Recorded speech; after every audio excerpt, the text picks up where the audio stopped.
পাচ্ছি না। কনফিউশনে ছিলাম, তাই হ্যাঁ। একটা কথা ছিল তোমার কাছে। বল না। তুমি তো আমাকে ফুল গাইড করছো, তো একটা কথা তুমি বলেছিলে যে শোয়ার সময় মানে ঘুমানোর আগে আর ঘুম থেকে উঠে ফোন ইউজ না করতে একদমই। তো এটার সাথে ব্যায়ামের কি মানে সম্পর্ক? ঘুমের আগে আর ঘুমের মানে ঘুম রাত্রেবেলা, থেকে উঠে হ্যাঁ ঘুম থেকে উঠ, সকালবেলা ঘুম থেকে উঠে আর রাতে ঘুমানোর আগে এর সঙ্গে ব্যায়ামের কী সম্পর্ক? হ্যাঁ। ভালো ভেবেছিস, ভালো করে বোঝ।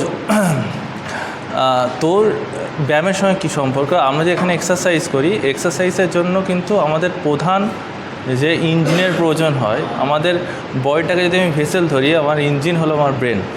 তো ব্রেনই সব কিছু কন্ট্রোল করছে। তো তুই যখন রাত্রেবেলা ঘুমাতে যাস আর সকালবেলা ঘুম থেকে উঠিস, তখন তোর ব্রেনে অনেক কিছু হয়, সেটা তুই জানিস না। সেগুলো কি? আসলে আমাদের ব্রেনে অনেক তরঙ্গ থাকে বা ওয়েভস থাকে, বুঝতে পেরেছিস তো?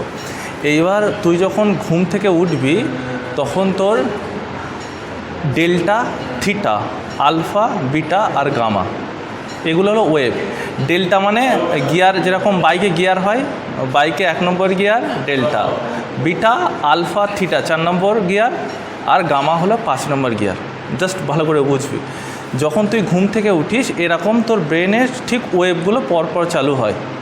এইবার মনে কর তুই তোর বাড়ি থেকে বাইক আছে দাদার বা বাবার, বাইক বার করেছিস গ্যারেজ থেকে।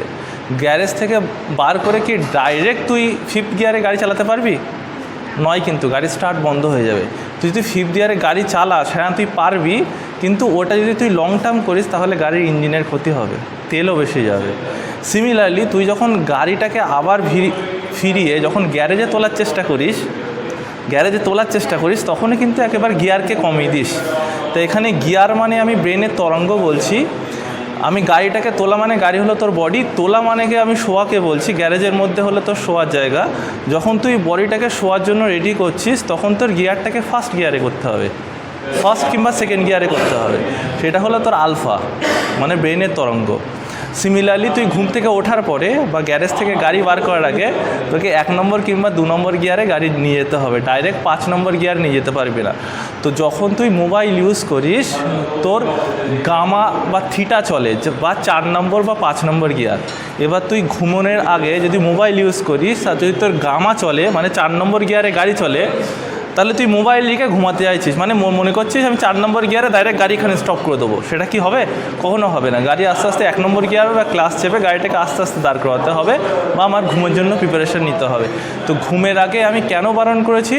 ঘুমের আগে যদি মোবাইল ইউজ করিস, তাহলে তোর এই তরঙ্গের ডিফারেন্স হয় বডিতে, যার কারণে তুই মোবাইল রেখে দিবি, কিন্তু তোর ঘুম আসবে না, 1 ঘন্টা এপাশ ওপাশ করে থাকবি। ঠিক আছে, এটা তো গেল ব্রেন ওয়েভের কথা। তাছাড়া হরমোনাল ইমব্যালেন্স ঘটে। তুই যদি সকালবেলা ঘুম থেকে উঠিস, তখন তোর ফ্রেশ মাইন্ড থাকে। তো এই ফ্রেশ মাইন্ডের উপরে ডিপেন্ড করে। আর রাত্রেবেলা ঘুমানোর আগে তোর মেলাটোনিন হরমোন বার হয় বডিতে।